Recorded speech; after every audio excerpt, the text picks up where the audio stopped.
Hello and welcome to my YouTube channel.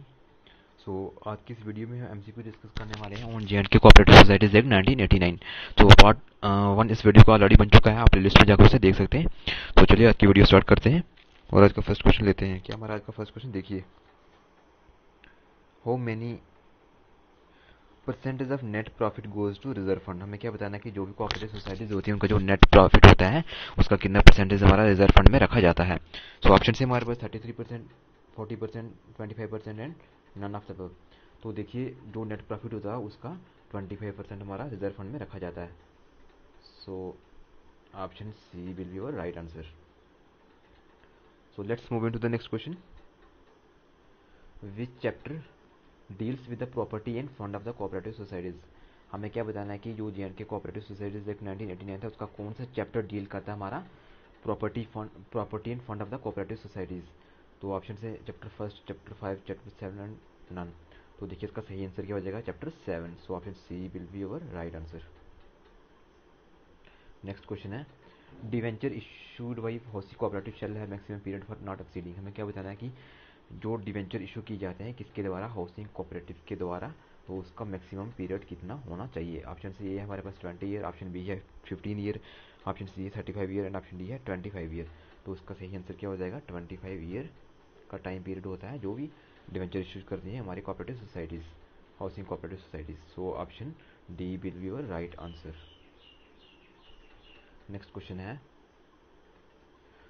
Which chapter deals with the registration of cooperative societies according to Jammu and Kashmir cooperative societies act 1989। तो देखिए जो registration होती है cooperative societies की वो कौन से चैप्टर के अंडर की जाती है। तो ऑप्शन ए है हमारे पास चैप्टर फर्स्ट, ऑप्शन बी है चैप्टर सेकंड, ऑप्शन सी है चैप्टर 6, ऑप्शन डी है चैप्टर 4। तो उसकी जो रजिस्ट्रेशन होती है वो होती है हमारे चैप्टर सेकंड के under. Option B will be right answer. देखिए ये क्वेश्चन जो है हमारा हमने फर्स्ट वीडियो में भी लिया था, बट वहाँ पे हमारा जो आंसर बाय मिस्टेक गलत हो चुका था, तो आप इसको प्लीज करेक्ट कर लीजिएगा। Let's move into the next question.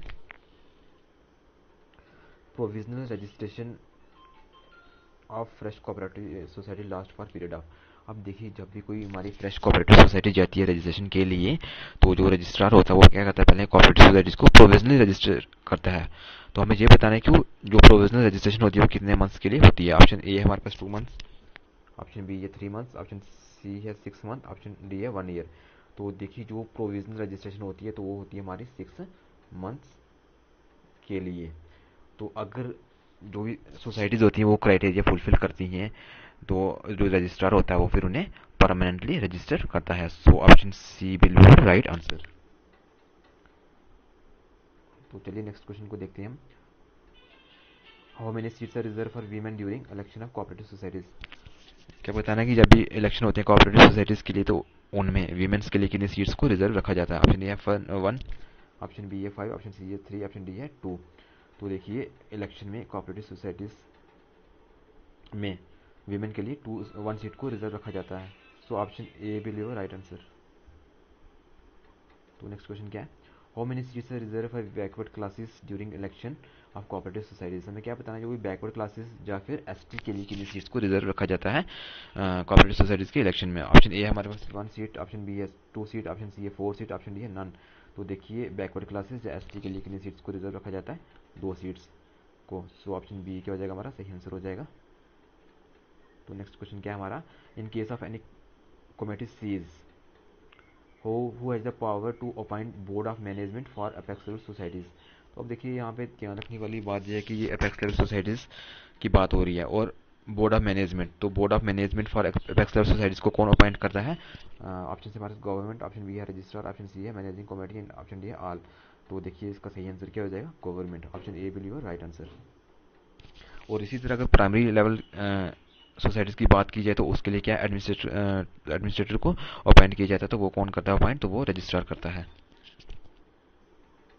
Next हमारे पास which chapter leads with the aid to cooperative societies. हमें क्या बताना है कि गवर्नमेंट जो एड्स होते हैं टूवर्ड्स कोऑपरेटिव सोसाइटीज के वो कौन से चैप्टर के अंडर आते हैं। ऑप्शन ए है हमारे पास चैप्टर फर्स्ट, ऑप्शन बी है चैप्टर सेकंड, ऑप्शन सी है चैप्टर 6, ऑप्शन डी है चैप्टर 8। उसका सही आंसर क्या हो जाएगा, चैप्टर 6। राइट आंसर क्या हो जाएगा हमारा, option C will be your right answer. तो चलिए नेक्स्ट क्वेश्चन को देखते हैं। Under which section principal government fund partnership fund is formed. हमें क्या बताना है यहाँ पे कि जो प्रिंसिपल गवर्नमेंट पार्टनरशिप फंड होता है वो कौन से सेक्शन के अंडर आता है। तो ऑप्शन ए है हमारे पास अंडर सेक्शन 12, ऑप्शन बी है अंडर सेक्शन 34, ऑप्शन सी है under section 44 and option D है अंडर सेक्शन 67। तो इसका सही आंसर क्या हो जाएगा, ऑप्शन सी अंडर सेक्शन 44। जो भी जो होता है प्रिंसिपल गवर्नमेंट पार्टनरशिप फंड होता है वो किसके अंडर आता है, तो वो होता है अंडर सेक्शन 44 के under. So option C will be your right answer.